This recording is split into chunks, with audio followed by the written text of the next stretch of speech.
It is the American dream. You work hard, save and retire with enough money to enjoy your golden years. But how ready are you to retire really? Well, a new survey found that 20% of Americans fear they will never be able to retire. 70% of those said they will not be able to afford it. And interestingly enough, 40% of Americans say they would prefer to work as long as possible and not fully retire. DBL Nation, we always want to hear from you. At what age do you think you will be able to retire? Go to dblvote.com to weigh in.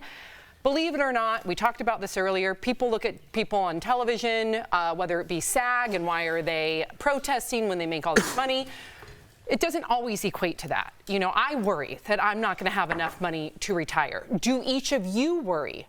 Yeah, I actually just got in an argument with my wife before I left this morning, and we were fighting about money. And we don't really argue that much, but when it comes to money, we do, because I have a certain mentality, right? And I think we touched on it earlier. Maybe it's subconscious, just being a man, that I have to take care of my family. Yeah. And I worry about that all the time. My wife, I'm not saying she doesn't worry about that, but maybe not as much as I do.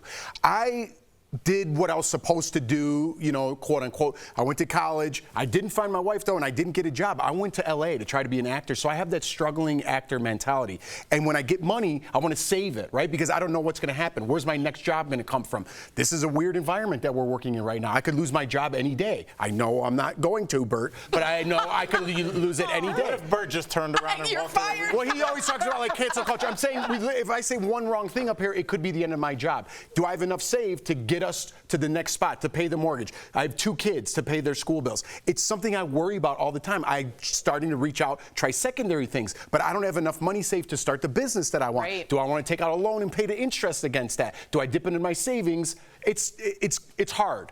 And even for someone on TV, and I lived on $30,000 a year, that was fine. I could sleep on a mattress. I have a family now that I have to worry about, and I think America, part of their anger is because they live in debt. Yes. Right? And it's when I had money, or when I didn't have money, I was like a caged animal. I was like, everything else is, I'm not getting jobs. They give that person a better shift. Everything was everyone else's fault, until I finally broke it down and looked in the mirror, paid my debt, and then got over it myself. And there's something so well spoken about that, because it's the dignity of being out of debt, the dignity of working enough to afford to live well after you put in your pay, you put in the sweat equity, and not being able to do that. I have some stats for you. I want to tell you, the average American has about $230,000 in their 401k. Now, this is what a person in their 50s needs to retire in their savings if they want to retire, okay? $1.5 million. Who? That's crazy. Who's retiring now? Money. At 60, it's more like $950,000. But exactly, Sam, like, I don't know anyone. My parents are still working in their 70s. I feel like I told Jeff earlier, am I going to be on broadcast at 75 years old? Jeff goes, don't count on it.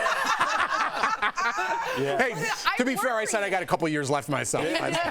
But Al, you're very cerebral and sensible when it comes to your finances. You are. Do you feel? No, now. you do. But you do have There your were some style. lost Miami that's years. fair. That's fair. But like everyone else, you learn lessons along the way. Yeah. But you're also hustling as a very successful comic as well. So you have multiple side hustles, writing, all kinds of things. And I think that makes me not atypical, but very typical. I agree. When you meet people, that if you met somebody and they were like, yeah, I teach, I also do taxes during tax season, and I drive Uber back and forth to the airport Saturday mornings, you wouldn't call Jordan and be like, I met this guy, he's got 3 jobs. I think that's very normal. And that kind of goes to what you were saying, Jeff. I think a lot of Americans are angry because we were sold the American dream. You go to college, you find your spouse, and then you work and you retire. There's and people are pension. like, I did that, and now all of a sudden I don't have a job in my field. The job I used to have is an app now. Yeah. And I don't know what I'm supposed to do with this degree that I was told to get. And I think people are angry. They don't. There's no resources for you to do, especially, you were talking about it, but joking, Sam, when you were mentioning being 75, we do live in an ageist society. And you might say, I have 22 years of experience in our field. Yes, but there's a 22-year-old that's willing to work for a fifth of what you are. Yeah. And so I think people are running back and forth into these into these brick walls, and next thing you know, they're driving Uber with a master's degree. That's exactly right. And there's no shade to Uber drivers. You do what you got to do. Of course, absolutely I'm just no saying. shade to Uber drivers. I've thought about driving Uber. I've done every job under the sun in order to keep myself afloat. I don't think that would be good. What? Use an Uber driver? Sam just constantly snacking, eating, getting lost to the airport. Oh, you needed to be there too. Okay. But to your point about the master's degree, my mom had a master's degree, and a lot of fellow educators were losing out to people, to your point, far younger than them because they were taking less salaries. Yeah. That's a lot of people's blood, sweat, and tears and years to get to that point, and then it's taken away from them by somebody who will just accept a smaller paycheck. What also is alarming to me is we remember our parents and our grandparents being able to buy homes, which is an investment.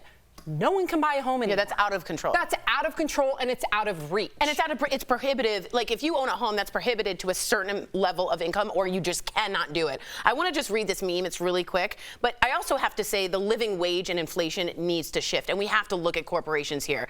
Why is it always, if you can't pay rent, buy fewer lattes, and not if you can't pay your employees a living wage, buy fewer yachts? Wow. And at some point, it has to land on the corporations that are willing to realize that we haven't seen a rise in wages in so long. Inflation is going up. That is an unlivable, unsustainable lifestyle. And someone's got to say something. I'll tell you, you're reading memes, which was an effective meme. But I'll tell you, I lived that this weekend. I was hanging out with the kiddos, and Elijah was doing his thing, and I was with Bradford. And I don't eat fast food, but he wanted to go to Carl's Jr. We got a kids meal. It was $12. What? I almost ran my car into the side of that yellow thing by accident. Right. I thought $12. I didn't get anything.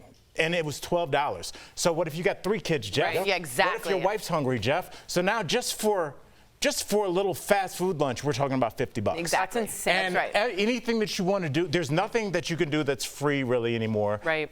Maybe Especially the when park. it's hot outside. Where can you go? Where? You know where you can go? You can go inside of a facility, and there's going to be a $26 ticket entry to go in. Right. There's nowhere for regular people to go. There used to be community pools. Right. There used to be parks. Libraries. You can't do that now. Libraries, unfortunately, are filled with like a lot of homeless people, displaced people, unhoused people, looking for air conditioning and like a sustainable place to be. So you really can't have your daughter in there. Yeah. But what do we do about it? Because you even bring up this conversation to people, and when it's so ingrained in our culture to think of capitalism and to shun anything else, socialism, whatever it may be.